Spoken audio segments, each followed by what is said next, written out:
Heippa ja tervetuloa uuden vlogin pariin. Mä oon täällä taas kasvihuoneessa hyvästelemässä näitä kasveja ja mä päätin ottaa tuon mansikkaampelin mukaan. Siinä on niin paljon kukkia nyt, ja mä ajattelin, että se ei nyt tää yksin pärjää, että mä otan sen mukaan. Kesäkurpitsasta otin vähän satoa, että tämä oli vähän ahistunut. Tää ei kasvanut se jättilää sen jälkeen. Ja tämä olisi varmaan vielä kasvanut lisää, mutta mä nyt nappasin, kun se ei nyt tää pärjää. Kyllä sitä tulee varmaan pahan makuunen, kun se niin kauan tää joutuu sitten olemaan, niin mä otin sen tuollaisena pienenä. Tomaatit on edelleen kukas vai, ja täällä on aivan tosi paljon näitä kukkia. Et saa nähdä, millä mallilla ne on sitten, kun me tullaan. Ja tämä melooni nyt ei ole alkanut vielä mitään hedelmää tekemään, että saa nähdä sitten. Mä asennin nyt näitä lintuja varten näitä CD-levyjä, että jos ne malttaisi pysyä pois täältä sotkemasta. Saa nähdä, kuinka nämä tepsii. Huvituksesta mä siirsin tänne kans tämän jalobelargonian, että se saa vettä sitten näistä kastelujärjestelmistä. Ja ruusu on täällä alkanut kukkimahan. On mukava sitten kun palaa, niin kuinka nämä on voinut täällä. Ja täällä alkaa kans tomaatti kukkimahan.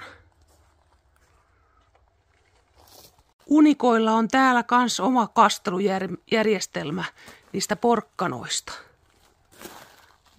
Siis näitä mä oon miettinyt, että jos mä missaan näitten kukinna, niin ei hyvä, ei.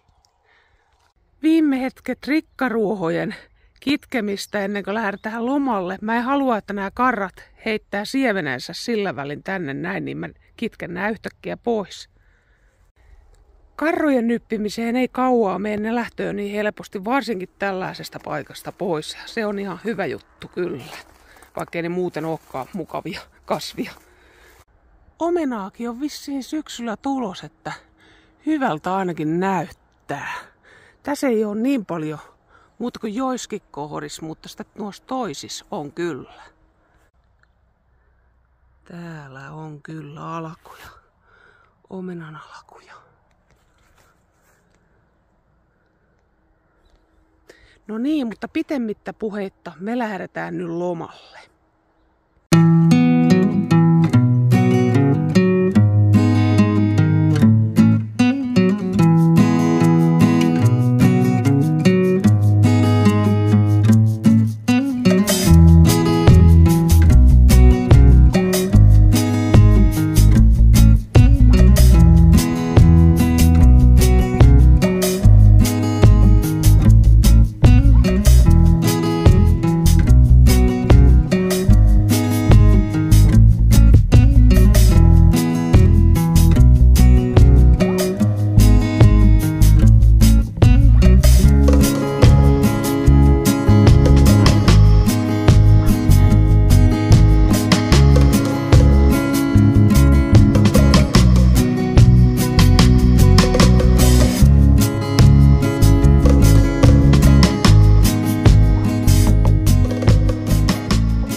Me saavuttiin eilen tänne Poroholman lomakeskukseen ja nyt mä oon Sulon kanssa täällä aamulenkillä.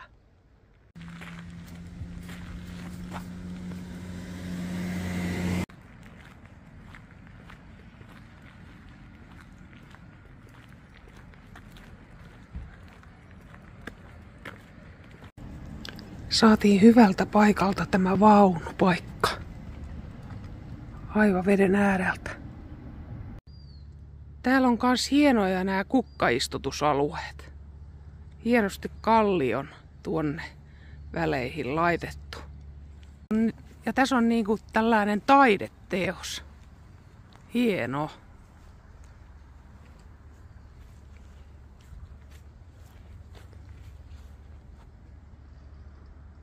Sitten on vähän pienempiä kukkaistutuksia. Ja toinen, vähän erilainen. Näillä harkoilla saa kans kaunista reunaa aikaan. sulosia haistelee.